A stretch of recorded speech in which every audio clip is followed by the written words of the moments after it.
Make a wish. You're about to enter a world of dreams come true, where elephants fly, teacups dance, and lifelong friends are made every day. The Magic Kingdom.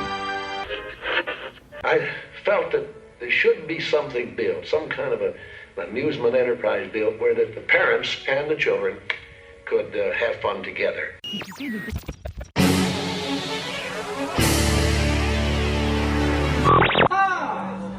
People of Earth, greetings to each and every one of you. I'm Spinbone, XS Management Supervisor, speaking to you live from across the galaxy, where we're all set for yet another spectacular demonstration. Ladies and gentlemen, we are currently holding for further traffic clearance. WDW Radio, your information station. Hello, my friend, and welcome to the WDW Radio Show, your Walt Disney World information station. I am your host, Lou Mangello, and this is show number 642, and together this and every week we'll celebrate the magic of the Disney parks, movies, and more, as together we go from the parks to the screens and everything in between here on the podcast, my weekly live video on Facebook, community, books, audio tours, blog, and more. Please be sure to subscribe to the podcast in Apple Podcasts or Spotify, and you can find everything else at WDWRadio.com. So please join me this week on an adventure through the savannah of East Africa as we look at 10 things you didn't know about Kilimanjaro Safaris, including history, behind-the-scenes secrets, fun facts, and stories you've never heard before from a former Kilimanjaro Safari cast member. I'll then have the answer to our last Walt Disney World trivia question of the week, and I'll pose a new challenge for your chance to win a Disney Prize package. Then stay tuned to the end of the show for information, updates, your voicemails, and more. So sit back, relax, and enjoy this week's episode of the WDW Radio Show.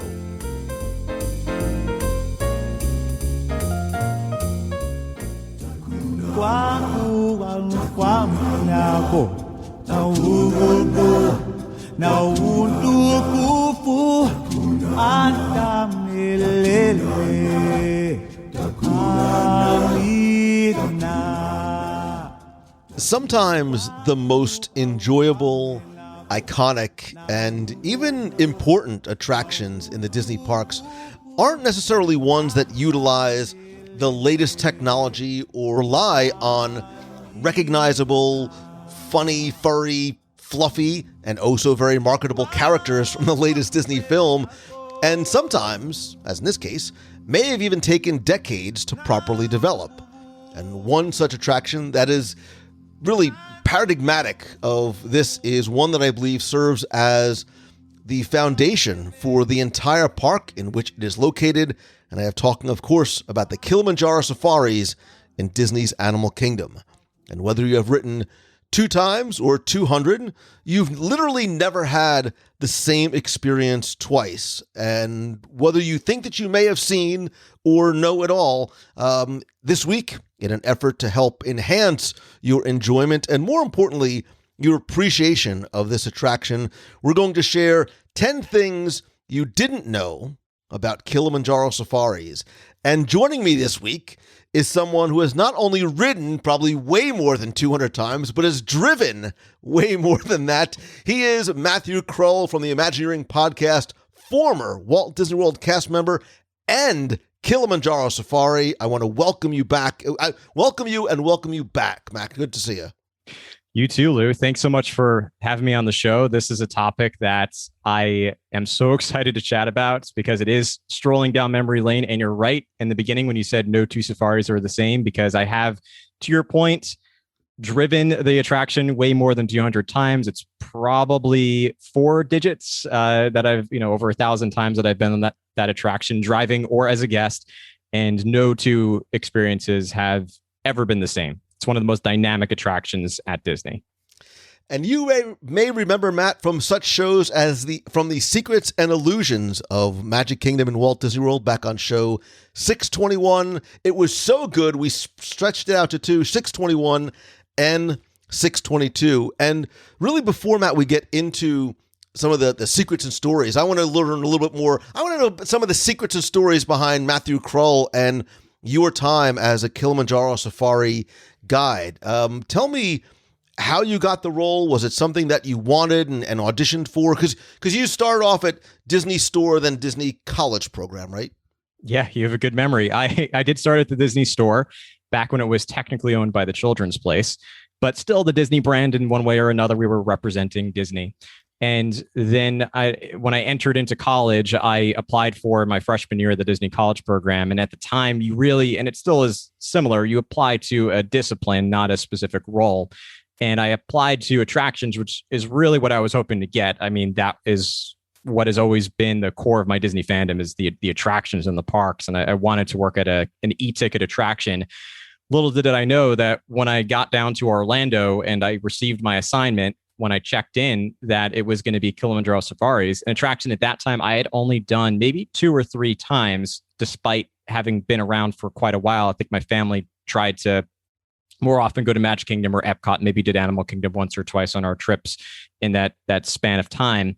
And it was quite an interesting journey. I did not expect to have so much fun in this role. I did expect it to be as challenging as it was, but I did not expect how even the worst days were going to be an absolute blast on that attraction.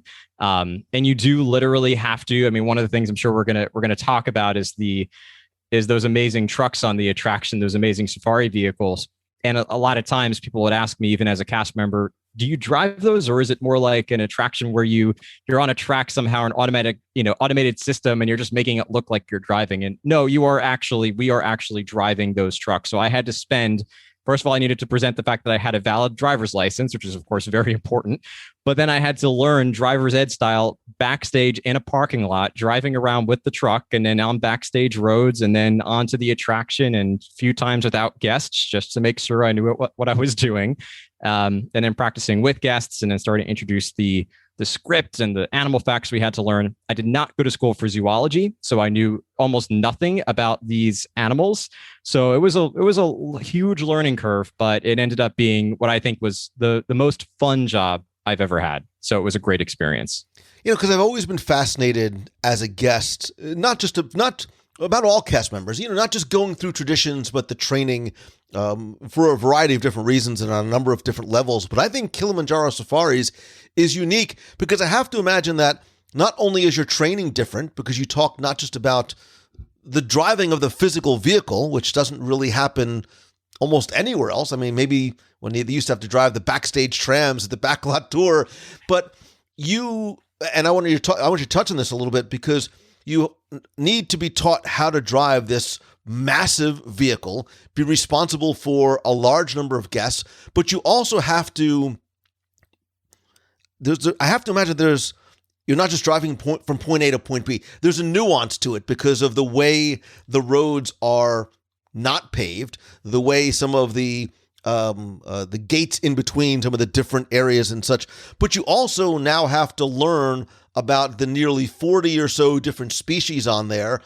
They are not in the same place at the same time. So I have to imagine there's a lot going on to manage just internally and even externally in terms of what you convey to guests. So talk a little bit more about the training and the responsibility. There's a lot. The main responsibility is really those trucks, as you talk about. And in any given day at Kilimanjaro Safaris, any cast member is going to be spending about 75-80% of the day driving those trucks. The other 20% is spent at one of the other positions around the attraction, whether it's a greeter in the front or the merge point for fast pass and standby, or a load and unload cast member, parking strollers. There's a number of different roles that are on the attraction. That gives us a break from talking, because we do a lot of talking on the attraction.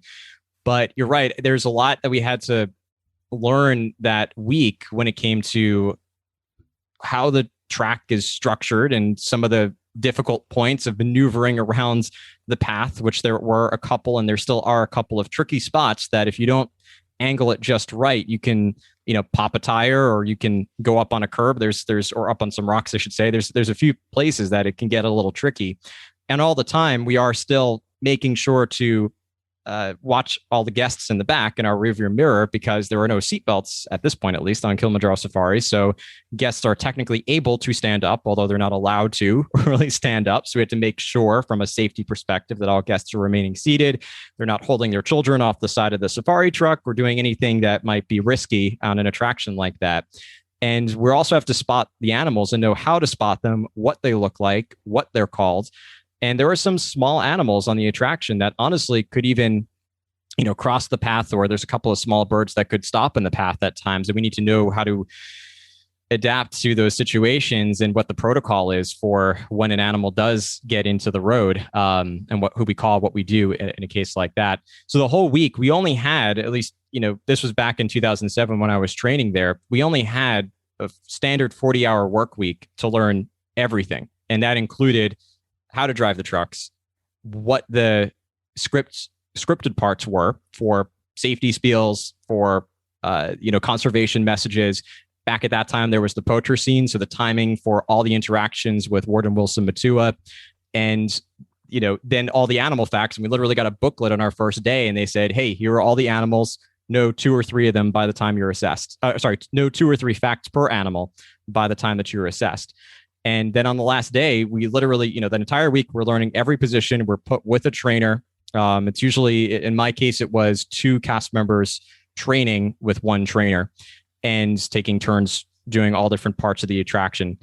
And on the last day, they put us with a completely different trainer to give some unbiased assessment. And we'd have to check off. And there was a huge, long, multi-page checklist of things we had to check off, and, checking off all those key basics of Disney safety and courtesy, and show and efficiency. Now it would also be, I guess, diversity as well. Make sure we knew our animal facts, make sure we were driving safely. We knew our radio codes, that we knew absolutely everything. So there was a huge learning curve, and, a lot of systems in place to help us to learn everything we needed to know. But I was back at home every night studying animal facts. And I don't know if any other attraction you'd have to do that. Now, years later, I honestly don't remember all the animal facts because it's been a decade since I worked there.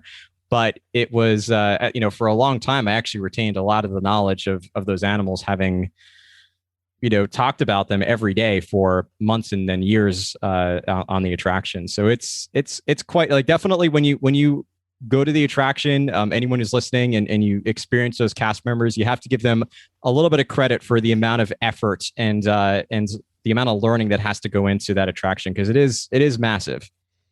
Yeah, the amount of learning, and look, this is one too.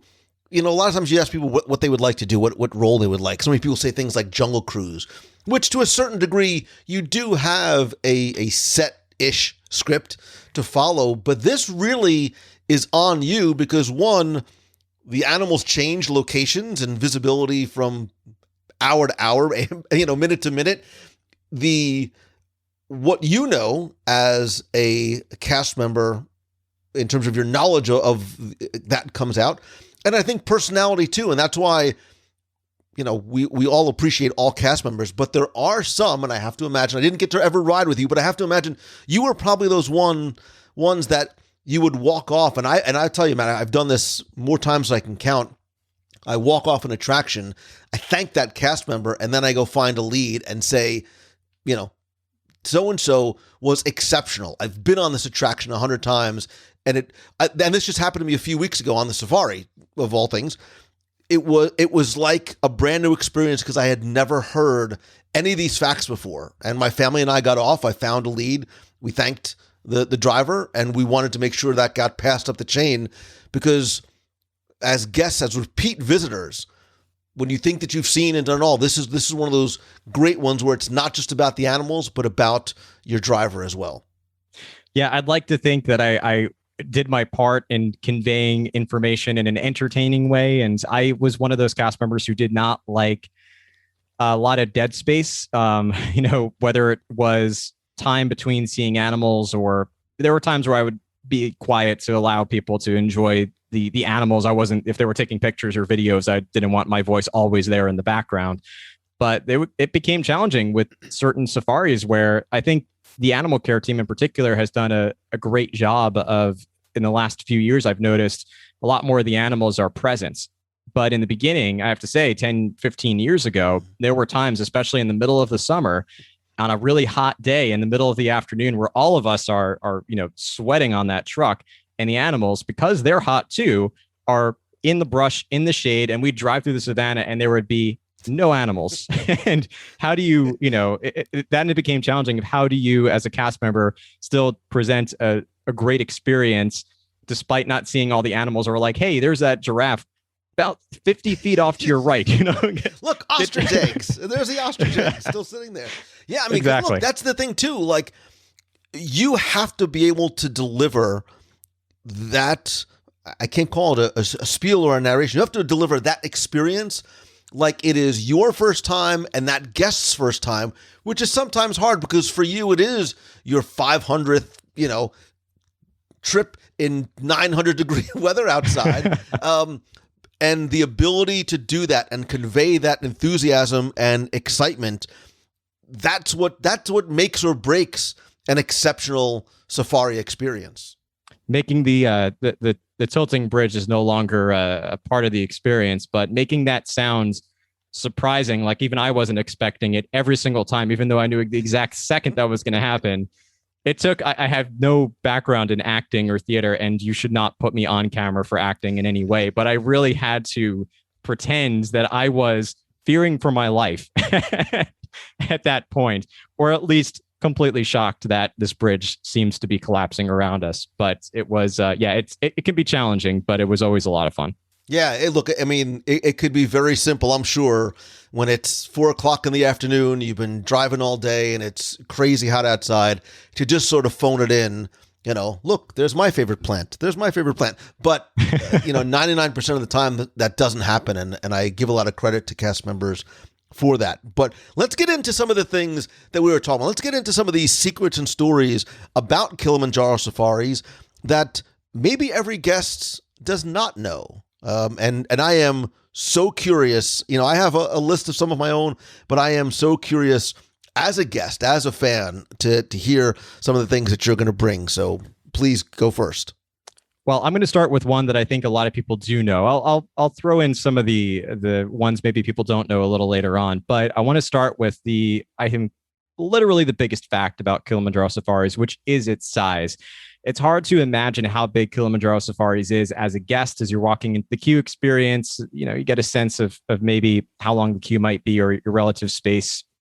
But then when you're out in the attraction, you can't really sense really how massive the attraction is. And my favorite fact is the fact that the entire attraction by itself is larger than the Magic Kingdom. So if you picture as a guest walking into the Magic Kingdom and all the 6 themed lands that are there, Kilimanjaro Safari, that whole space can fit comfortably inside the space for Kilimanjaro Safaris. So in itself, that's a massive attraction, one attraction larger than a theme park. And that also includes then Disney's Hollywood Studios. I mean, it's larger than even Disney's Hollywood Studios when you think about that. And this whole area, before it was Kilimanjaro Safaris, I mean, it was, first swampland, but then they cleared the entire thing to start with construction. And then they had to introduce plant life, even up to 18 months before animals were introduced, and then introduce animals, and then introduce, and all the other aspects of the attraction. And the attraction is so large that it includes 6 separate ecosystems on the attraction.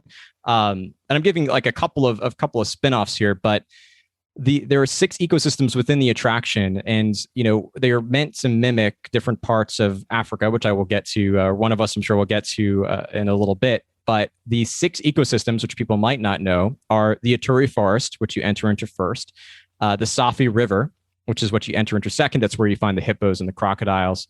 Then you make your way to West Savannah, where you see usually giraffes, wildebeest, Ankole cattle. You could see that's where the hyenas and the wild dogs are as well. Elephant country, self-explanatory. That's where the elephants are.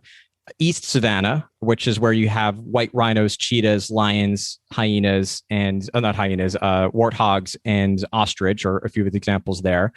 And then a name that's not as well known. It was part of the original storyline. And to be honest, I don't know if they've changed the name since I worked there, but Magani Gorge, which is where they had the poacher scene in the original storyline of the attraction. So it's a huge, huge attraction split into multiple pieces. And the storyline also calls for the size of it to be 800 square miles. So to really make it seem like 800 square miles, you have to make it a huge attraction. And when you talk about scale of a ride like this, I mean, it is absolutely massive. So that's probably my favorite fact, is just the scope and the size of this beast is tremendous. Yeah, and when you talk about how, Magic Kingdom can fit inside here, it starts to give it a little bit of scope and scale. When you start using numbers, you can't necessarily picture what 1.5 million cubic yards of dirt looks like, but when you hear that there's more than 2 million plants that are brought in, because they are literally starting with a blank slate, and they have to make this look and not just feel like different parts of the world that are not necessarily native to Florida, but a place where animals that are not native to Florida have to come in and live as well. And I love how you sort of connected the fact that these 110 acres that we are seeing in the theme park are meant to reflect a much larger 800 square miles of natural terrain that we would be seeing, somewhere in Africa, whether it's in the Congo or in the Serengeti, wherever it might be. And it's sometimes the most effective storytelling starts without a word being spoken or even written yet, because they've got to get the sense of place just right. And I think it's, again, knowing what Central Florida looked like beforehand, I'm always amazed with the monumental construction and the vision and the execution that Disney is consistently able to pull off.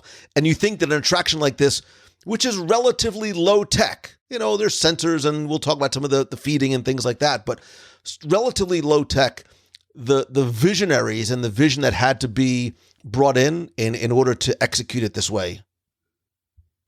Yeah, I think the Imagineers wanted to convey that feeling that they had when they went to Africa to research for the attraction. And it does present itself in that way, still within 20 minutes. And back when, again, the storyline has changed a bit, and we could talk about some of the changes, but back when I worked there, it was a 2-week safari. And that's what we presented, is when guests boarded that vehicle, we said, we introduced the fact that you're going to be on a 2-week photo safari. We don't know what animals we're going to see. We don't know where they're going to be. And we're just going to try to find them. We'll use Warden Wilson Batua's, guidance and the plane above to see where the animals might be. And we'll start heading in those directions. And the way that the paths can diverge in different ways. And some of them lead to dead ends, and some of them lead to actual backstage locations, really does give a sense of discoverability. Animal Kingdom is all about the wild and sort of creating your own adventure within the park. And Kilimanjaro Safaris, while you're not necessarily as a guest creating your own experience, the cast members that are there are creating that experience for you, to, even though it is the same track that we're following every single time, to make it seem like maybe we're taking a different turn that we didn't before. And unless you know the attraction by heart, know every single turn, you can be convinced that maybe we're going to head somewhere different this time, or maybe we're going to see a different animal that we might not have seen before. And the size of it helps to create that diversity and that ability to play into that sense of adventure. So it's a great little fact that sometimes you got to go big to create an experience like this. You literally took the words out of my mind and mouth, because there still is that sense of adventure on this, different than something like a Jungle Cruise. Listen, it took me very late in life to realize I don't think the skipper's actually steering this boat. He's spinning that wheel wildly, and he just invited that kid up to drive. But here there is even though that there is no track, there still is that sense of adventure. And sort of piggybacking on all of this, it also makes Kilimanjaro Safaris, and I have to think this out, it's one of, or probably the longest attraction that's not a show in any of the Disney parks, right? Coming in at 20 minutes or so, because you might get an Ankoli cattle that decides he's going to hang out in the middle of the path for a while and they're going to be backed up a little bit. That's why I always bring snacks. You can't eat on the safari, but just in case we get stuck there, which is one of the things I love. I mean, you definitely get your quote unquote money's worth because you know you're going to have a long, very interesting, very immersive experience. For sure. Lou, I'm curious what your first fact is, because I feel like, again, you're going to present some information that, whether it's statistics or data or having spoken to folks who have helped to bring these attractions to life as well, I'm sure that you have some facts up your sleeve that I might not even know, having worked there. I'm sure. Actually, what I want to do is I want to get into, because I think I think this is just going to be a fun thing to talk about, because you started to talk, Kilimanjaro Safaris is multi-experiential. And what I mean by that is there is this idea that we are getting on this truck and we are driving through what is not a zoo, but a zoo-like experience. We're getting introduced to all of these different species of animals and some of their stories and some of the things that change there. But there really is an underlying storyline and backstory to this attraction, which is actually one that has changed 3 times since it first opened. And I think, and I love the fact that you were present when you were, because you can touch on this too, because these were my early, and I've been going since 98, because one iteration of the attraction, the initial iteration of the attraction, is one that 99.999% of people have never seen, because it was never actually seen in that form by guests. Because before the attraction opened to the public, you talked briefly about this idea of Big Red and Little Red and the poacher storyline. And I don't know if you can, and I'm going only on being told this by others and reading this elsewhere, that originally when you came to the end scene, which at one point when you were there was the truck that had Little Red in the back, and there used to be a live cast member there. I always felt so sorry. I'm like, oh, that poor cast member was just standing there with a rifle, just sort of waving at guests as they come back to, to home base. But the idea was that to really bring home this conservation and this awareness of poaching and poachers, and there was, and excuse me for being overly graphic, but there was a figure of a poached elephant. Not like a poached egg, but a poached elephant, and the carcass of the elephant without its tusks at the end of the attraction. And before it was revealed to guests, Disney, I think, very wisely recognized that it might have been a little bit too graphic, a little bit too disturbing.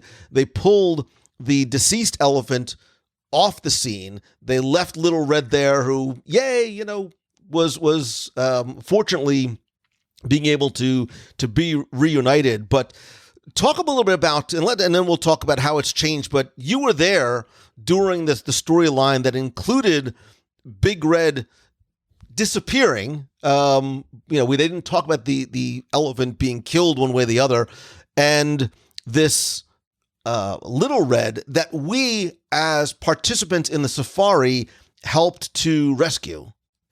Yeah, I was there right when they changed the storyline slightly to actually remove the names Big Red and Little Red and just have a mother elephant and a baby elephant missing, which in one sense makes more sense, because with an 800 square mile reserve, it's unlikely that every warden's going to know every elephant by name. Although those were supposed to be the stars of the attraction. When I started, it was that a mother elephant had gone missing, and a baby elephant was found by itself, and that the mother couldn't be found, and that presented the idea of poaching. And I just did an episode about Kilimanjaro Safaris where I talk about the layers that this story is developed in great detail.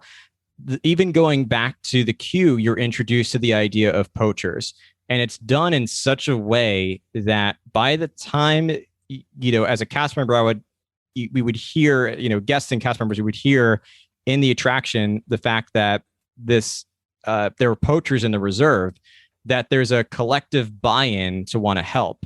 And I love the way the Imagineers really incorporated, because maybe not everybody knows what poaching is, but through the script and through the, Warden Wilson Batua's messages about, about looking out for poachers. And I'd say keep your eye out for poachers, and that poaching is a problem. We talk about the importance of conservation, and how even when we got to elephant country, which is still an important fact to convey, the sense that elephants rely on society. They rely on family to survive, especially babies. They need to go up to their teen years still needing their mother around to learn everything about their ecosystem, about where to find food, where to find water, how to keep their skin healthy from sunburns, which they can get. And, literally everything they pass on. The mothers pass on so much information and are the matriarchs. They are the heads of the elephant society.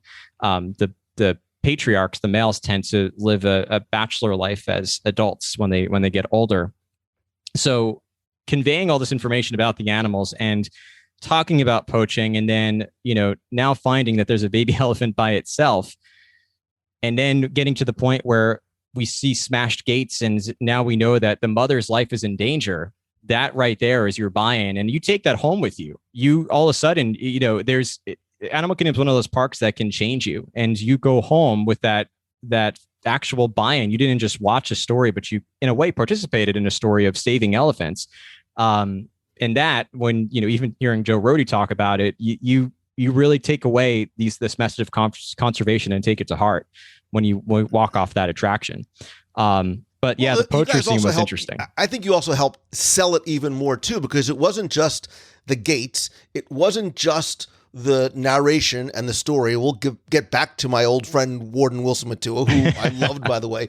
But you also bought into it from narration, from the delivery of the portion of your script that you had to deliver, obviously a very certain way, but even from an experiential point of view, because I remember there was this, oh my God, well, we have to go and hurry up to try and all of a sudden, your leisurely trip through the safari, this is when something goes horribly wrong. You have to start putting pedal to the metal, and you start going faster through. And I remember the rickety bridge that moved. I mean, there was obviously a mechanical element to this bridge that you felt a sense of danger as you went over. Like this bridge could literally collapse at any second because, and this is where I think that little bit of the sprinkling of Imagineering technology came in, because it looked and felt like a bridge that had certainly seen better days.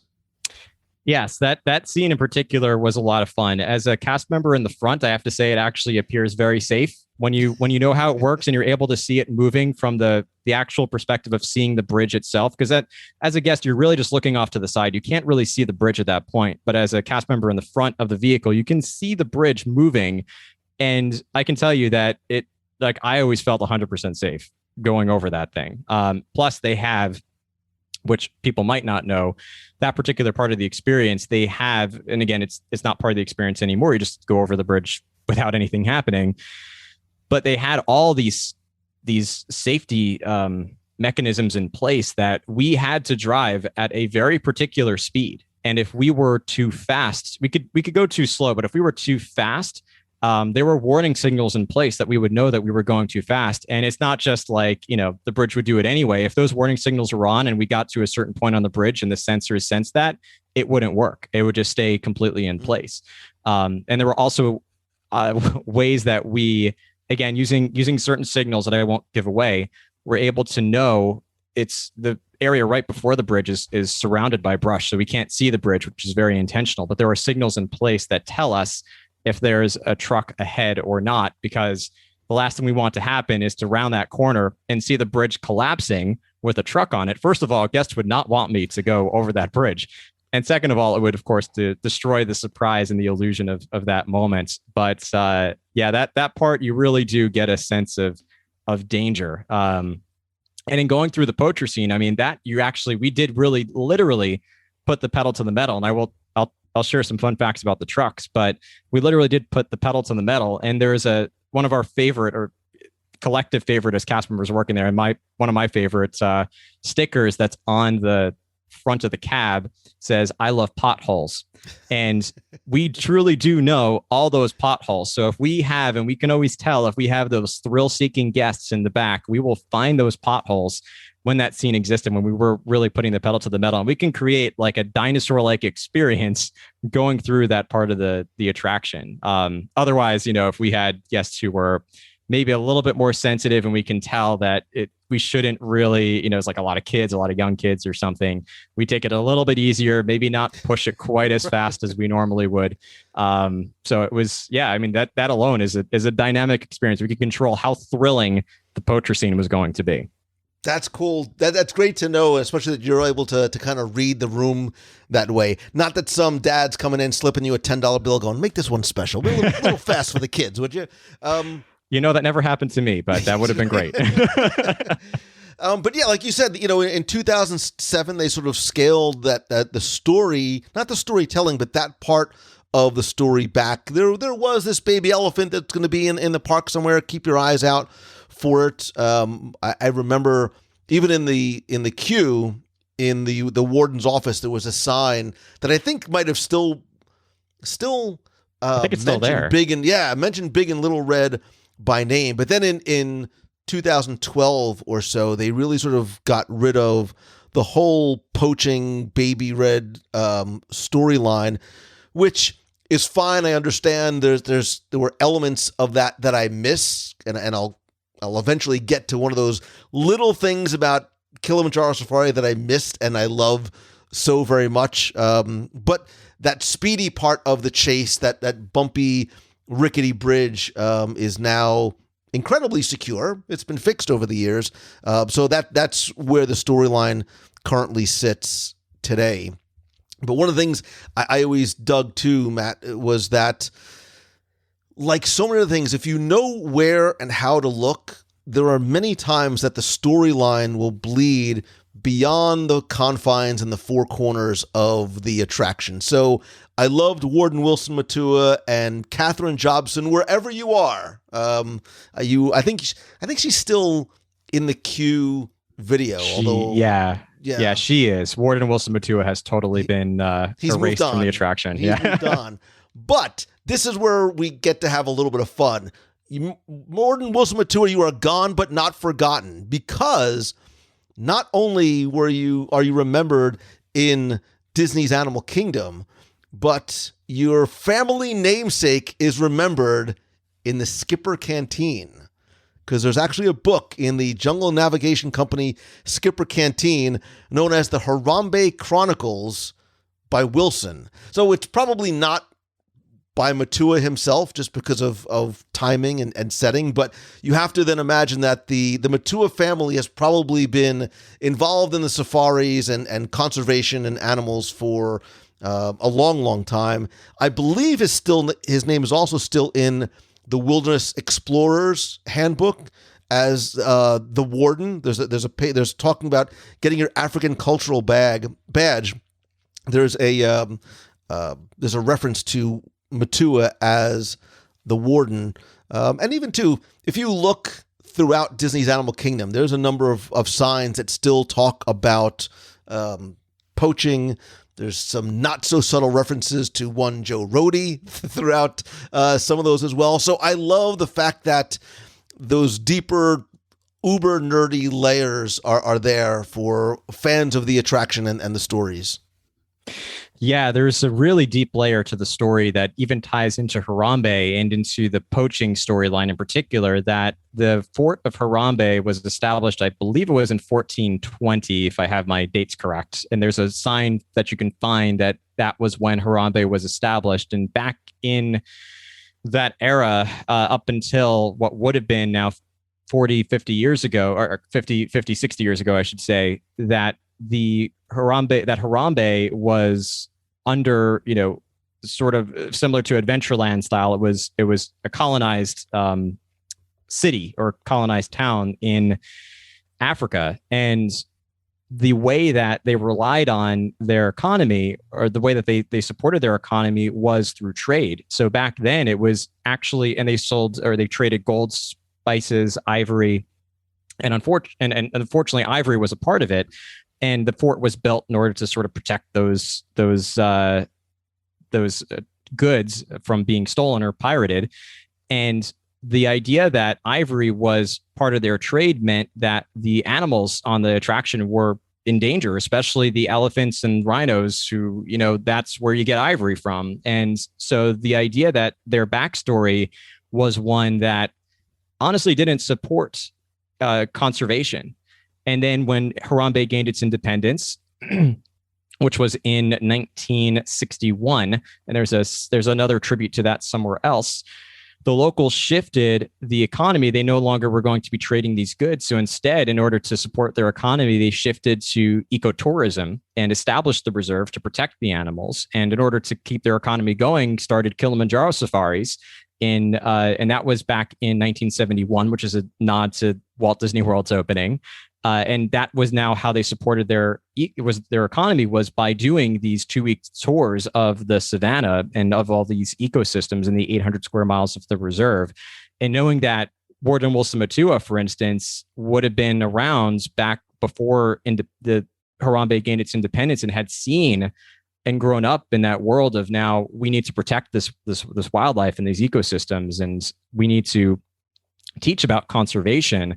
And then, Katherine Jobson coming along as well and studying in Harambe and studying all these animals, and the pair of them working together, they really helped to paint that story of conservation really well. But I love that backstory of Harambe because it shows, first of all, again, that level of storytelling and Imagineering that no one walking into Harambe is going to know that off the bat, unless they're nerds like us, who they know that information, they studied up ahead of time.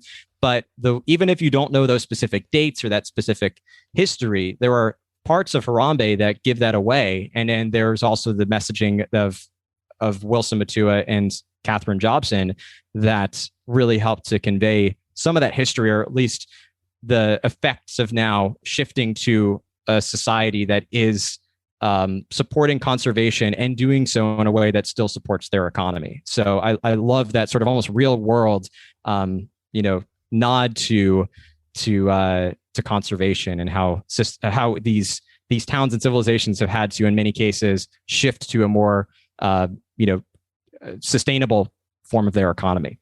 Right, you can deliver an incredibly important and powerful and impactful message in not a way that is preachy, but in a storytelling way that does such a wonderful job of conveying it. And as you were talking, I'm smiling because, again, it's peeling back the layers of the onion, however nerdy and deep you want to get, because everything you see everywhere, there's a reason for it. So you talked about how this town went from this poaching location to a village of ecotourism, and now bringing people in to not take advantage of the animals and the land, but to understand it and appreciate it through tourism, is woven throughout. So you can find posters that has Captain Bob's tours. If you look really carefully at the Captain Bob poster, I would say it looks very, very much like a certain now former Imagineer, one Joe Rohde. There's also there's another poster for a local artisan who sells beads and masks, and his name is Jorodi, Jorodi, which sounds a whole lot like Joe Rohde, and you can find the Jorodi throughout Harambe. And there's also and I love the fact that they're weathered and they're aged and they're partially torn, but you'll see on a number of locations, including even in some of the queue areas for quick service drink and snack locations, there's a Kinga balloon company that has this beautiful yellow and orange, I think it's like orange on top and then yellow tourism balloon that if you look in the queue of Kilimanjaro Safari, the balloon is up in the rafters. And I'm like, when you make that connection and it clicks, you're like, how smart and visionary are they to connect this throwaway prop in the rafters with this non-throwaway poster littered throughout this village. Like, those are the things that make me smile. I don't get out very much, clearly. There are so many details, so many things that even I haven't don't specifically remember or haven't picked up on in a while, but they do really, that's one of the reasons I love Animal Kingdom so much. They have so much detail that plays into this idea of storytelling, and they do it in such a great way. And one of the things that I definitely want to touch on is the way that that's actually also woven back into reality, because they not only convey the story of conservation, but they also walk the walk. And there's this, part of the, there's a lot, and we could honestly, this goes back into the backstory of Animal Kingdom in itself, and the way that they really took an extra effort to work with folks who were able to talk about ways to care for these animals. And they really made sure to create environments that the animals were really, and they still are, the VIPs of the attraction. Guests are probably the first most important, but I have to admit, like, the animals are very close to the top of the list for important VIPs on the attraction, and they have the right of way in the savannah. So there are times where we will literally stop, to your point. It could be a 20-minute safari attraction. It could be an hour. And there are times it has been, including myself personally, I've done an hour safari before. Wow. Because there is an animal that just will not move. And there are a couple honking at the animals to get out of the way. And right. Honestly, that would be one of the things that would get us fired on the spot if we were to honk at an animal, having signed off on the fact that we know not to do that. And you can't back up, correct? Like, you're not allowed to reverse your vehicle? No, there's the only time that cast members are allowed to back up. And there are a couple of times where that might be necessary. I had to do it once during training, but that was okay because it was during training. And it actually doesn't happen too often in the savannah. It usually happens. There's one of the two unload docks can be very tricky. And if you don't time it and get it just right, you can be too far from the dock, and they're not going to let guests out. So they do have to back the truck up. But in those cases, you always need a spotter, whether that's another cast member or a maintenance cast member or animal care, someone who's able to, because there's no way for you to see. There's no backup camera like in some of the cars we have today. So you literally can't see right behind the truck. Just to make sure there's no animals or nothing in the way, it has to be done with someone else spotting. But the animals, yeah, they have the absolute right of way. There's no honking at the animals. The only people who are allowed to interact with the animals and get them to encourage them to move out of the road are the animal care teams. And if you've seen the magic of Disney's Animal Kingdom on Disney Plus, you'll learn a lot more about that animal care team and the veterinary team as well. And they really are. They care. You could just tell by hearing them in their interviews, and I experienced the same thing. They care so deeply about these animals as if they were their own pets. They really, their own members of their own family. And there's always positive reinforcement with these animals. There's never negative reinforcement. So the only thing they'll ever do to get them out of the road is to invite them to snack on something.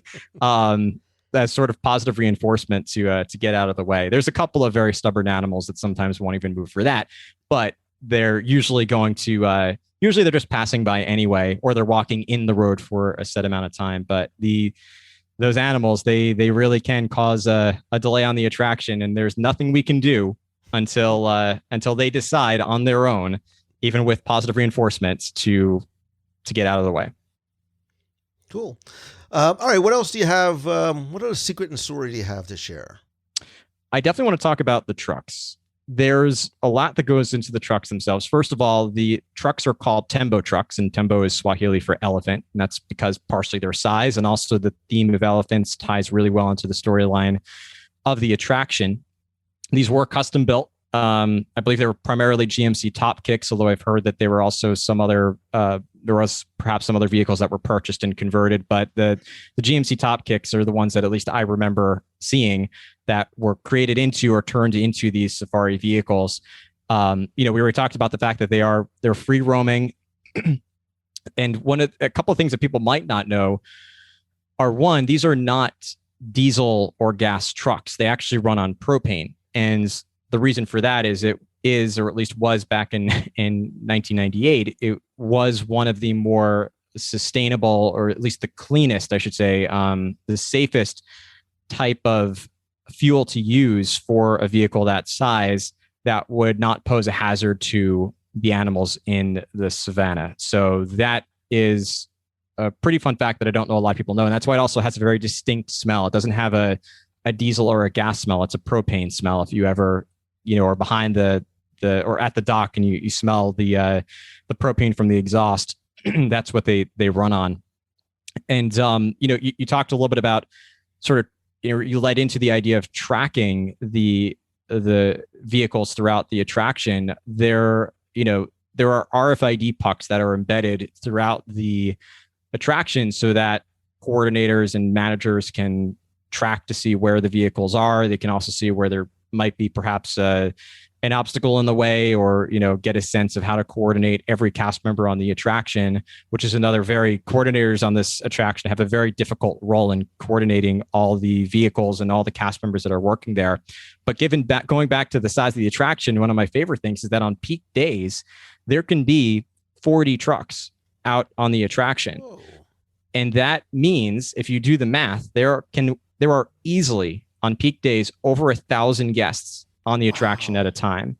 So it really is a massive experience. I think the most I ever saw was 41 vehicles of the total. There were 44 that are on, at least when I was there, there were 44 vehicles for Kilimanjaro Safaris. They would have on those peak summer days or the week of Christmas or Easter, there would be 41 trucks out on the savannah or in the space between the unload and the loading docks, as sort of underneath those bridges on the queue. But these are real trucks. There's a maintenance team devoted to them. They have to be refueled every night. There's a lot of checks that have to go into, safety checks that have to happen every single morning and every single evening to start up and to close down the attraction. And that also ties into the idea that part of what can wear and tear perhaps the fastest with the vehicle are the tires.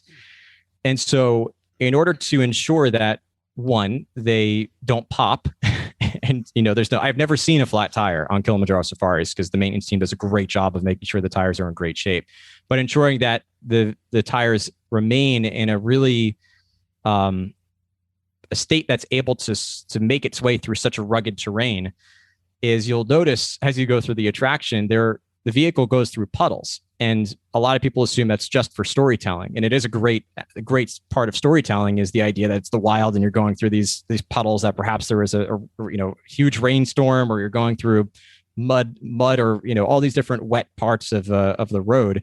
But that's not only part of storytelling, but also functional, because it keeps the tires lubricated, which is also why when you exit the safari, you go through this, almost lake with waterfalls, because they really need to lubricate the tires a lot at that point, because cast members need to, in order to dock, turn the tires up into this rubber guard at the bottom of the load and the unload docks to make sure that we're literally as close to the dock as possible.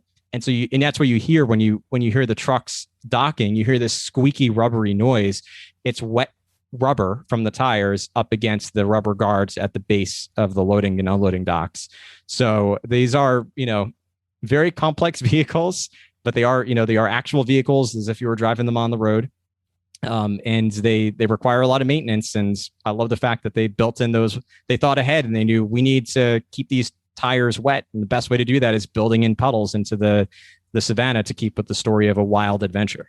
I'm smiling again. This is why I'm so happy that you're here, man, because there's no way we would know that had we not heard it from a cast member. I mentioned how there's a reason for everything, and everything has a reason, not thinking that the puddles are there for a practical purpose. And when you asked, almost rhetorically, how many trucks we would imagine being out on the safari, I never would have imagined that they could have 40. I would have said maybe, 15, 20 max on Christmas Day.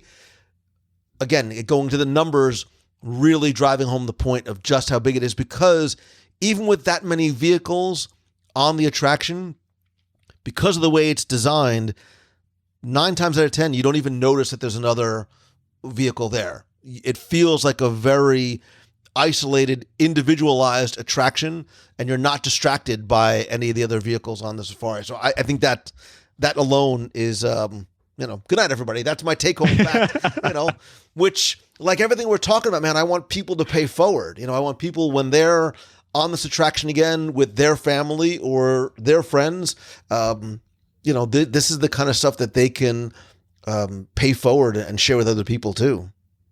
It also gives you an idea of how many cast members are working on the attraction on any given day. I mean, that's when you count in the number of land positions that are there, plus the fact that there are usually cast members who are on break at any given time. There could be 60, 65 just frontline cast plus coordinators plus managers. So it can, it gets close to 100 people that are working on Kilimanjaro Safaris on any given day, on a peak day at least. That's crazy. And you brought up a great point about the animal care specialists. I highly, highly recommend going to places like Conservation Station. I was going to call it Rafiki's Planet Watch. Going to a conservation station, whatever you want to call it, Rafiki's Planet Watch, watching some of the animal care experts there. Even when you're out on the safari, oftentimes you'll see some of the animal care experts feeding, maintaining some of the feeding areas. And remember that there's an entire team. And one of the things I wanted to share too, which I think so much you might not think about it, or because you feel like this is a real, actual safari. This is not, a staged recreation of it. I really used to think when I first went, well, at night, they just sort of pull all the trucks in and the animals just hang out here. What you don't realize is that the animals, they get to go home. They go off stage too, and they have quarters that are not outdoors on this stage. And one of the things that I learned many years ago from somebody who was a friend who was an animal care specialist was that each of these species of animals has been trained to recognize a certain type of call, a notification to let them know, okay, the guests have gone home, it's time to come in. So whether it is a sound of a metal bar being hit underwater for the Nile crocodiles, if there's a drum sound for an elephant, if there's a different type of a call for one of the gazelles, they know exactly what that means, where to go, and that, it's time for the day to be over, which that too, Matt, is just fascinating in terms, because there's so much unknown, right? These aren't actors where you can say, okay, it's time to take a break and go off stage, and call cut. They have to sort of be trained, and obviously very, very well to be able to respond to those cues like that. They do. And they are, they're not, it's one of those attractions that they operate, if you think about it, it's a 24/7 attraction because the animals are always there. They always need to be cared for. And the maintenance, I can't even imagine how much it costs to maintain the attraction when you think about the animals alone. But it's, they have their own, some of the animals have their own spaces on the savannah for important reasons. And others have, and all of them have their own devoted spaces, their own homes to go to at the end of the day. So it's amazing to think about how much goes on behind the scenes during the day and overnight to ensure that these animals are cared for. And when they come back, and as we're starting to ease our way out of a post-pandemic world, I cannot recommend highly enough some of the special tours that you can take. They're ticketed tours you could take throughout Walt Disney World, but I think Disney's Animal Kingdom has some of the best. There's a Caring for Giants tour, and again, these are currently suspended, but I believe they will eventually come back. Savor the Savannah. I've done Wild Africa Trek twice so far. I promised my son I would take him once he turned 16 so he can do it too, to really give you an understanding and appreciation and a literal peek backstage to see what happens when these animals are off stage and just what this incredible operation it is to not just maintain the attractions, but like you said, first and foremost, maintain and really care for these animals. It is. I highly recommend those tours as well. Even if, one of the things I always would remind guests or encourage guests to do when they left Kilimanjaro Safaris before they ran to Expedition Everest or Dinosaur or even left the park for the day, to make sure the easiest thing to do was to hook a right into Gorilla Falls Exploration Trail. and spend some time with the animals there in a little bit of a slower pace, and in a way, a little bit more of an intimate experience, because you are spending more time with them in that setting. Or to your point, going to conservation station, and you can see even on the Wildlife Express train some of the backstage houses for some of the animals as you're taking the Wildlife Express train over there. But yeah, it's the more you can get in touch with or encounter these animals through tours or through those wildlife experiences at the park, the more of an appreciation you will have for them and what Disney has done to give them such a, again, that VIP experience, such a comfortable environment, and knowing that they are so well cared for while they're in Disney's hands. Absolutely. Anything else? Any other stories that you want to share? I could go a million different ways. All right. If you bring us home with something, you share one more, I'll share one more, and then we'll sort of wrap up our thoughts about it. Because you're right. I think we could probably talk, and certainly you could just talk about the safaris from so many different perspectives, which is, I think, one of the reasons why the attraction is so important, so beloved, and has such obviously an amazing re-rideability factor. Yeah. You touched on one of the things I definitely wanted to talk about, which was the idea of those sort of bonus experiences. The Wild Africa Trek was a great example. They've in the past done even more than that. They used to have a sunrise safari. They had grand gatherings. They had a number of different ways you can get almost a private safari. But that expired, or that went extinct. I think as late as 2016, somewhere in there. There's a couple of, and I think people would be interested to hear. I'm not going to give away a lot of the things in the attraction that are real or fake. There's a number of things that are there that appear to be something that are not. A good example of one that is real but is manipulated in a different way is the trees out in the savannah. They're meant to look like this breed of African trees. But they're really Florida oaks that are manicured and manipulated. It's the only thing in Animal Kingdom that I can think of that's a live thing, or a living thing that's not allowed to just grow naturally in whatever direction it wants to go. But those are manipulated and sort of cut to make them look like this style of this breed of African tree that's out there.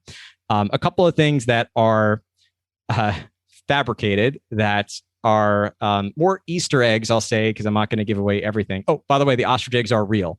That's the other thing I wanted to say.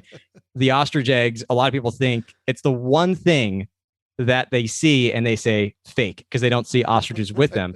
The fun thing is those are actual real ostrich eggs. They don't have a live ostrich in them, but they are live. They are real ostrich eggs that were placed in the savannah, and I think filled with some sort of material or some sort of I don't know exactly what went into them, but it keeps them preserved as they are, which is a little fun fact about them. But the two that I wanted to mention that are fabricated, that I think a lot of people know are fabricated, are one, the Flamingo Islands is a hidden Mickey. It's one of the largest hidden Mickeys on property. I don't know if it's technically the largest, because who knows how many there are.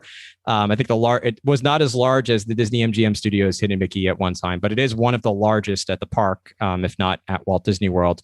And one that I have not been able to confirm this outside of having worked there, but this is one of the things I heard when I was training. So I'm going to take it as an actual thing. If I learned it while I was training there, where the lions are, which is that rock formation is called a Copes. That large rock is Donald Duck, a hidden Donald Duck, a giant hidden Donald Duck, hidden in plain sight. If you look very, very carefully, you can see it. But there's a small rock at the top. If you're looking at a picture, it's kind of a small rock hanging off. That's supposed to be the top of his hat. Part of the rock in the front, as you're going around the front, does form his eyes kind of loosely, and then the base is supposed to be his beak. But again, I have not I've scoured Imagineering books. I need to at one of these days get in touch with Joe Brody and ask him if that's an actual thing. It could have been one of those cast member myths that was just passed down the grapevine. But some part of me has to believe, if I was taught it in training and it stuck with me, that it's probably a legitimate thing, or it's just a figment of our imaginations. But that was one that not as many people know. So is that different than the hidden Jafar? I haven't heard about the hidden Jafar. See, so we may be talking about the same thing. So as you go around the Lion Rock area, and as it starts off, it's always on your left, but as you sort of go around it and moving to the next section, in the back there's a tall rock that if you use when somebody points it out to you, you're like, you're right, it's a hidden Jafar. It looks like the giant head of Jafar with his turban on top of his head. You're probably like, sure, Mangello, but I will send you a picture. And you're like, and I'm wondering if it's the same thing, just it probably is the exact same rock formation being interpreted differently. Yeah, we'll call it a folk like folktale myth, just one of those fables that's passed down from cast member to cast member or guest to guest. It's a hidden something, but it's like looking in the clouds and seeing what you want to see. You see a hidden Mickey in the clouds. But the Flamingo Island is definitely hidden Mickey. The Lion Rock Formation, again, I heard hidden Donald. You've heard hidden Jafar. It could be both. Donald dressed as Jafar. We'll have to put the picture up and put a poll up and see, is it a hidden Donald or is it a hidden Jafar? Or are we crazy and it's none of the above? It could be a combination of all of the above. But I see, this is what I love, man. I love the fact that this, what appears on its face to be a relatively low tech, because there is a lot of technology that goes in from a safety, a security standpoint. But I mean, even things, like we talk about secrets and illusions in Magic Kingdom, some electronic technology based, some not, some, hundreds of year old illusions and perspective that happens throughout Kilimanjaro Safari, right? In terms of hiding moats so that the lions don't get past that area and then come into the guest area. That moat might look like it's very shallow, but it's 16, 18 feet, something like that. Yeah. They're lounging out because it's Africa hot and Animal Kingdom, but there are hidden air conditioners to try and keep the animals cool as they're out there. Even some of the ways and places that the animal caretakers feed the animals are hiding in plain sight. They have some of these enticements, for lack of a better word, to help draw out some of the animals that might, like my children, be sleeping most of the day and might not want to come out in the heat. So whether it's a feeder in what looks like a hollowed out tree stump or a salt block or whatever it is, we don't see them, but the animals know that they are there, and they are. They're illusions from a guest perspective. They are. I love that the fact that you brought up those moats, because that is on my list, and it's just using theatric line of sight. You don't even know that they're there. You are passing by the lions and you think that they are right on that hill. They just have to take one step towards you and they can now go down this hill. But there is this huge moat that you cannot see. The only way you can really get a sense of it is if you look at, if you really want to see it, satellite images of Kilimanjaro Safaris from Google Maps. You can kind of see the those large moats there.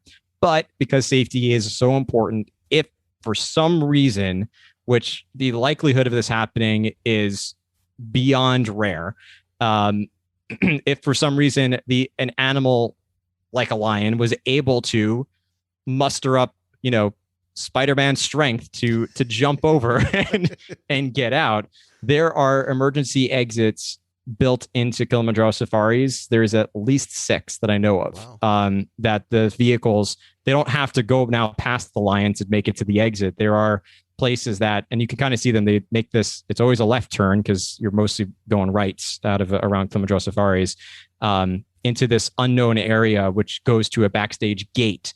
That the gate opens for trucks. The trucks can go through, the gates can close, and they can let guests out safely in the backstage area, which I did have to do once, not for an animal-related reason. There was an extended delay that it was literally the middle of July. It must have been 99 degrees. The heat index was probably 105. And we had to, that's the only time I've seen Kilimanjaro Safaris be evac'd.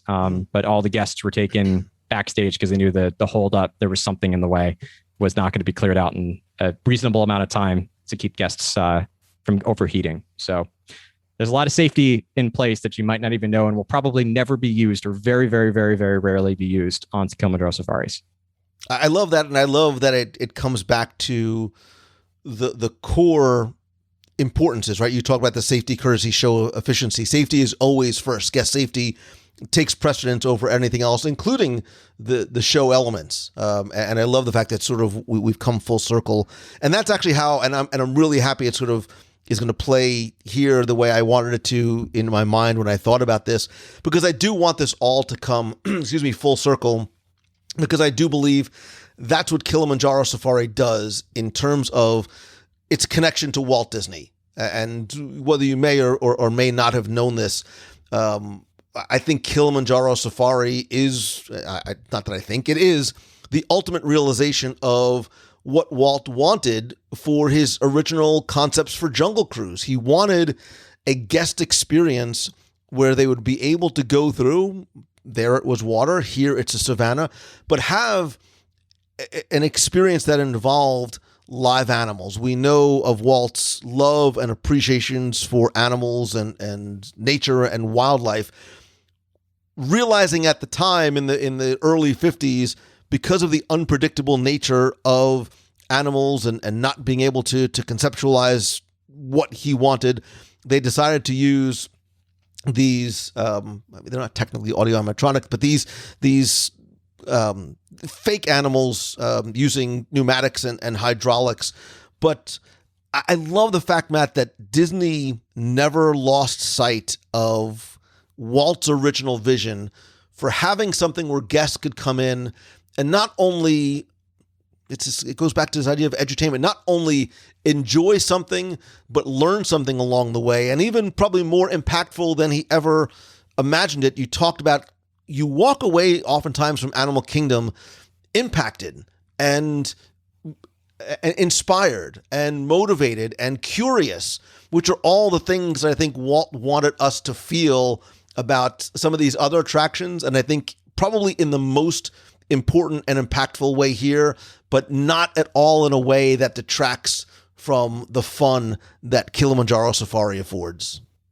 I'm so glad you brought that up. I don't think I thought about it too much at the time when I was working there, but more recently, since I've been podcasting, I think, and really internalizing things at Disney, even on a deeper level than I did before, I feel like this was one of those attractions that I think all of us, or a lot of us, know that it is that realization of Walt's dream for this type of attraction. But I know it's almost bittersweet. I wish that Walt could have seen it, because I feel like he would have spent so much time at this attraction. He would have been out there mornings walking the track before the attraction opened, before the animals were out on the savannah, or perhaps even if I was driving around in a truck doing a sort of show test in the morning before the attraction opens, he might have popped in the vehicle and just wanted to go throughout the savannah and check it out, which that's an experience, by the way, you'll probably never get to see as a guest, or very rarely, which is, I'll call a quiet safari.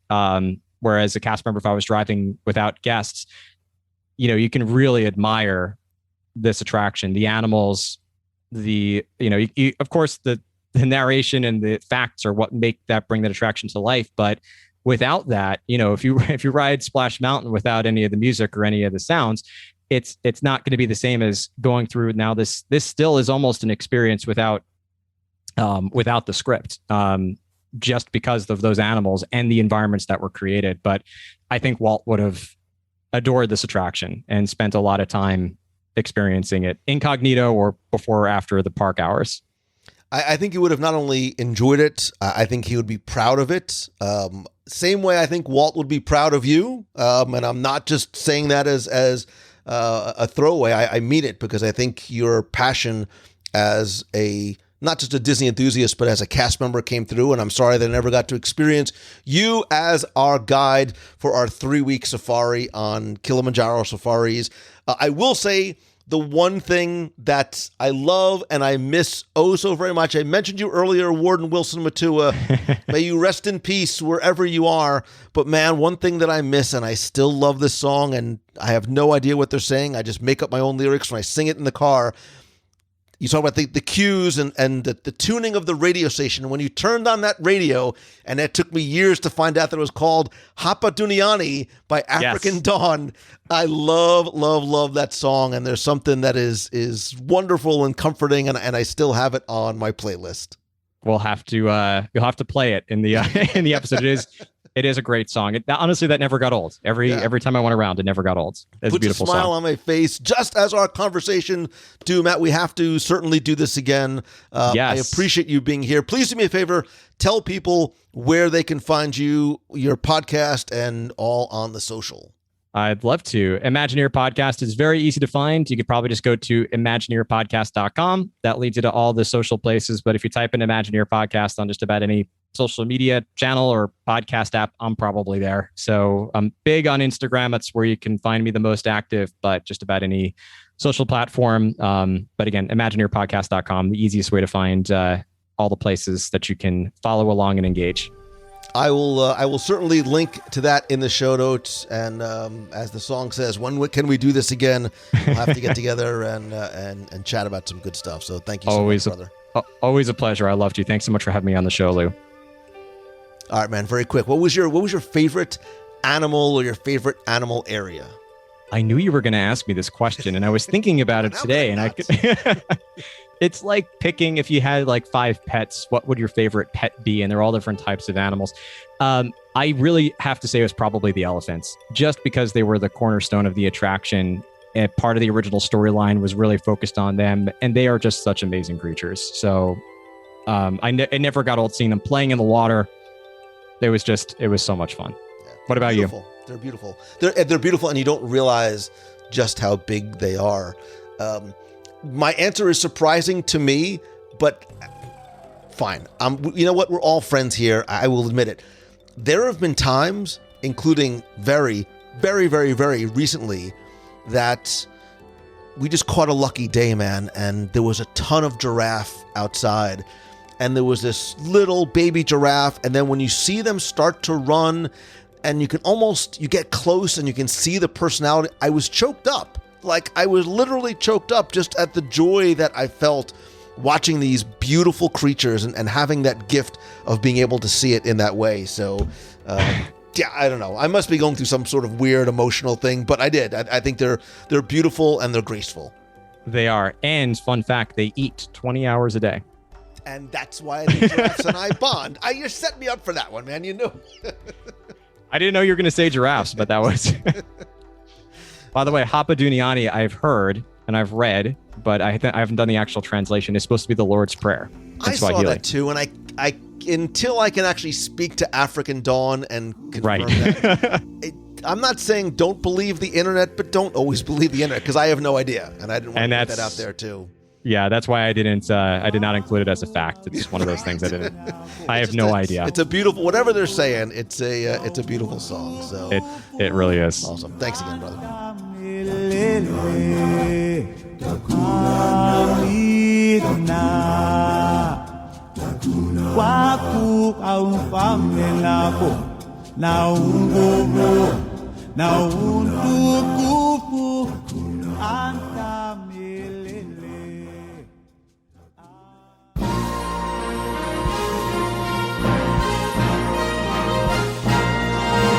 It's time for our Walt Disney World Trivia Question of the Week, where I invite you to test your knowledge of Walt Disney World's history, or just to see how well you pay attention to the details in what you see, hear, remember, or taste.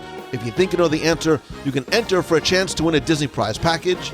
This week's trivia contest is brought to you by Sideshow Collectibles, where you can let your Disney sideshow with limited edition collectible figures, statues, art, jewelry, replicas, apparel, and lots more. Everything you can think of, and some things you can't, for your home, your office, from this Disney, Marvel, and Star Wars universes. Check out their entire collection at wdwradio.com/sideshow and save $15 off your first order by signing up for their free newsletter. Now, before we get to this week's trivia question, let's go back, review last week's, and select our winner. So last week, I wanted to make the question relevant to our conversation about Avengers Campus, as well as somewhat easy and fun, if you're a comic book and Spider-Man nerd like me, because I brought back some of my visit to Avengers Campus with me for you, and the prize package this week is going to include some of what I brought back. So the question was to simply tell me the name of the newspaper editor that Peter Parker works for at the Daily Bugle. Thanks to the hundreds of you entered, got this one correct, and know, of course, that it is J. Jonah Jameson. And the winner of last week's Avengers Campus, and I'll throw in some WDW Radio stuff as well, prize package, randomly selected, is David Coolball from Florida.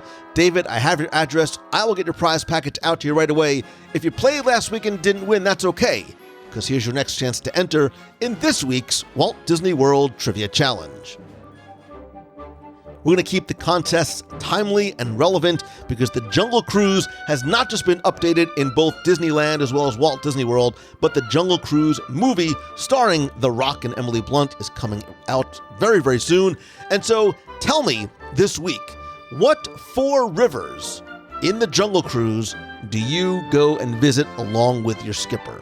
Just tell me the name or locations of the 4 rivers that you visit on your Jungle Cruise adventure. You have until Sunday, August 1st at 11:59 p.m. Eastern to go to WDWRadio.com, click on this week's podcast, use the online form there. Again, you're going to play for a prize package. It's going to include a WDW Radio pin and keychain, which you can only get by winning the trivia contest, as well as a little mystery bonus surprise as well. So good luck and have fun.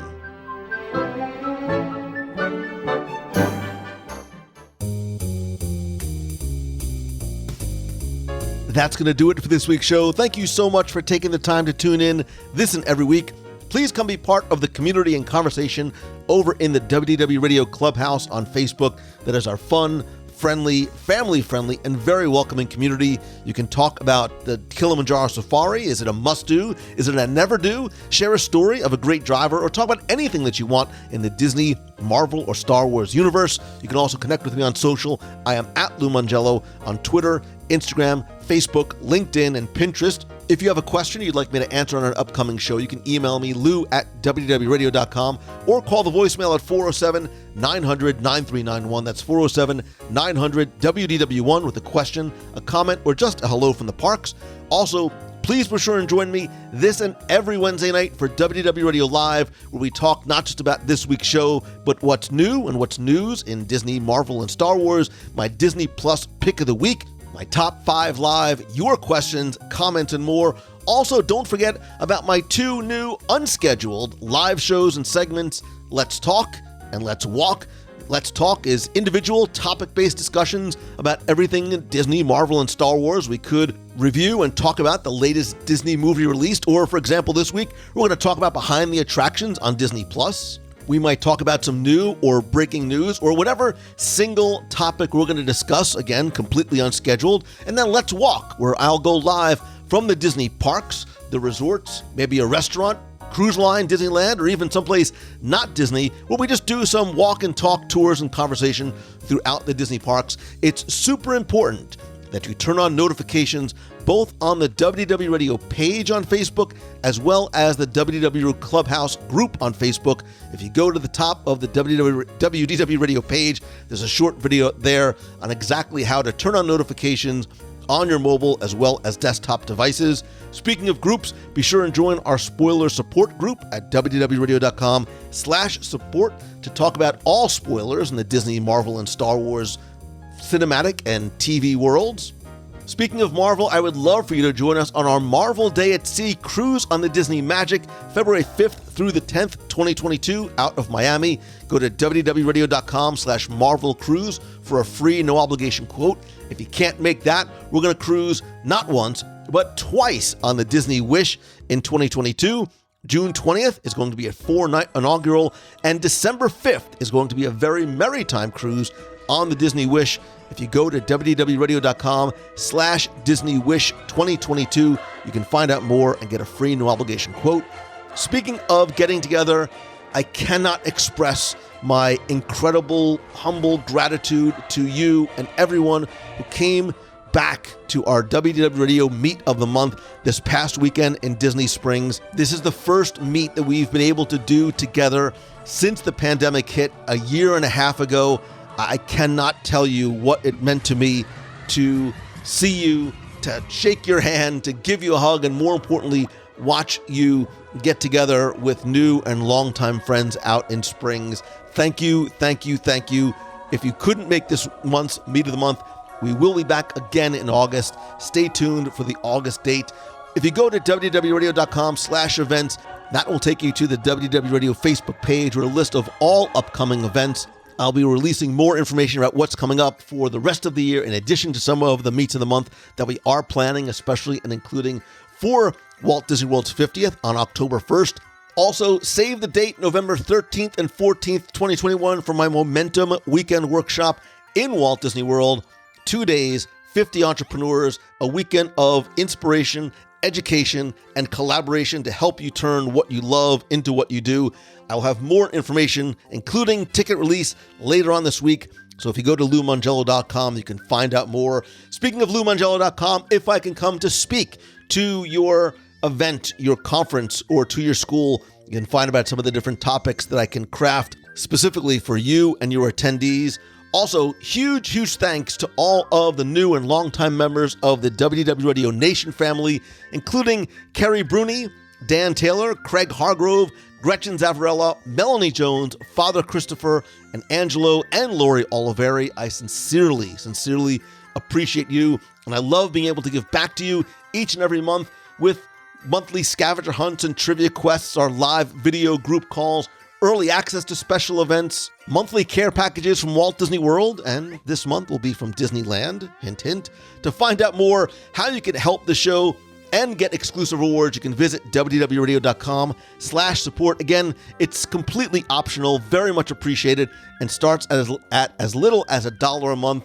And please don't forget that a portion of your contribution does go to our Dream Team project to benefit the Make-A-Wish Foundation of America. Thanks as always to MouseFan Travel, my official and recommended travel provider. Head to mousefantravel.com for a free no-obligation quote to any Disney or other destination. More importantly, an incredible level of personal service that every single client receives. And finally, most importantly, thank you.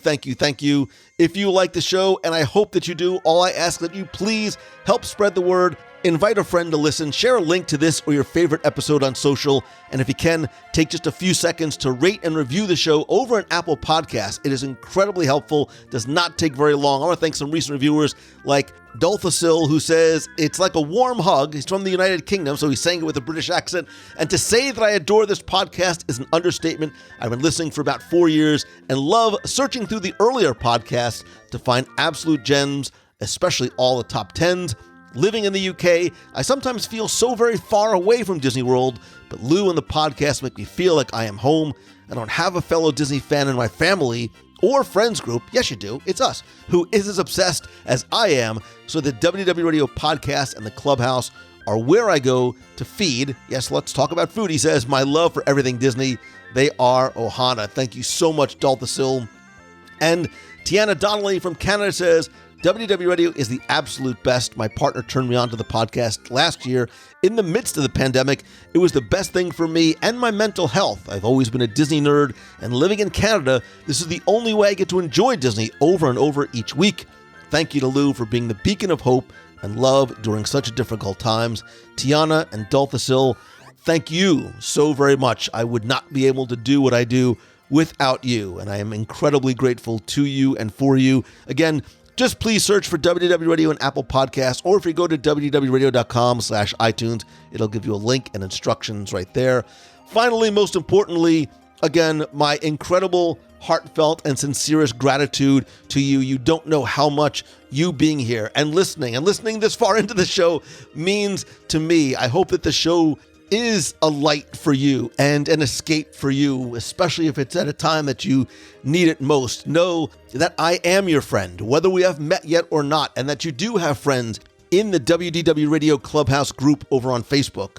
And I do hope that the show does inspire you to choose the good, to find the good, not just in what you encounter in the Disney world, but in the overall world itself. I promise you that if you change your way of thinking and look for and choose and find the good in everything that you encounter, that not only will you be happier, but that happiness is contagious and you will be the good for other people as well. And I promise you that we can all make a difference, one person, one handshake, one hug at a time.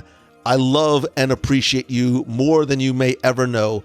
Thank you, thank you, thank you. I hope that the show put a smile on your face and made your day and your week the best that it could possibly be. So until next time, see ya. Lou, my man, this episode really got me fired up. It's Victoria Gist from Connecticut.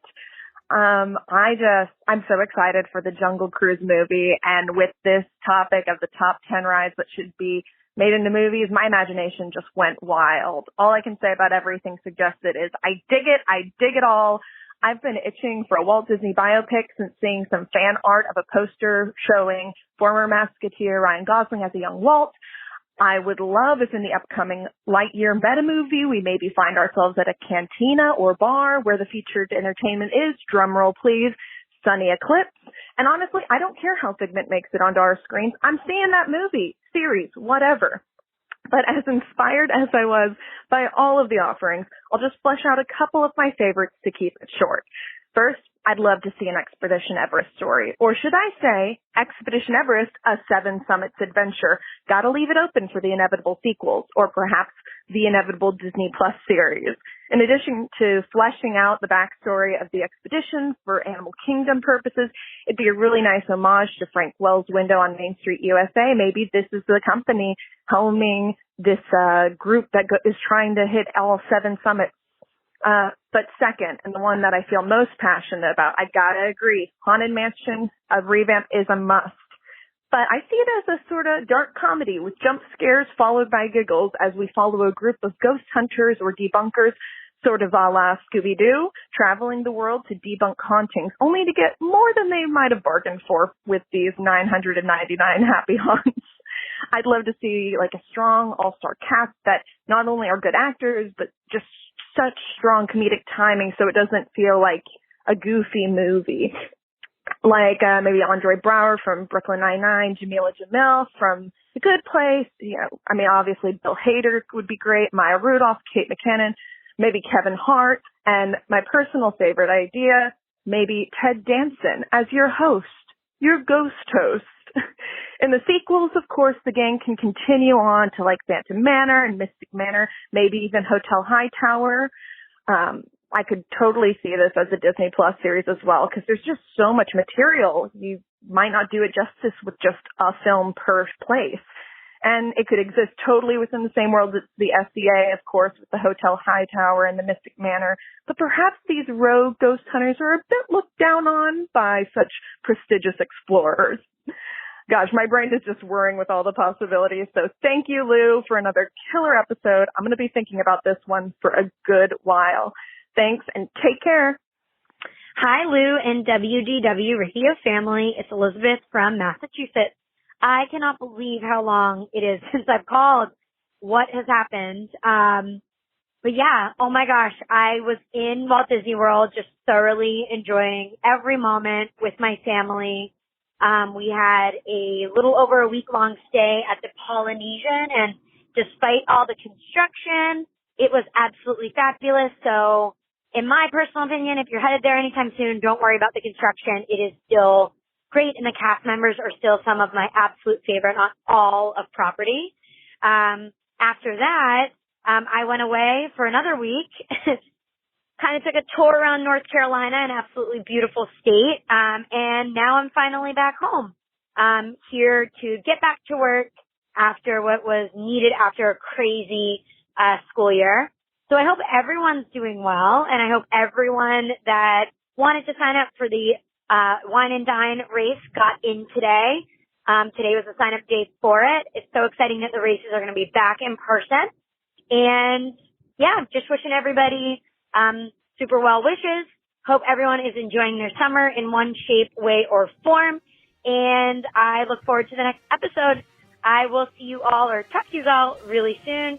Be well, stay well, and make somebody's day magical. Bye, guys. Have a good day.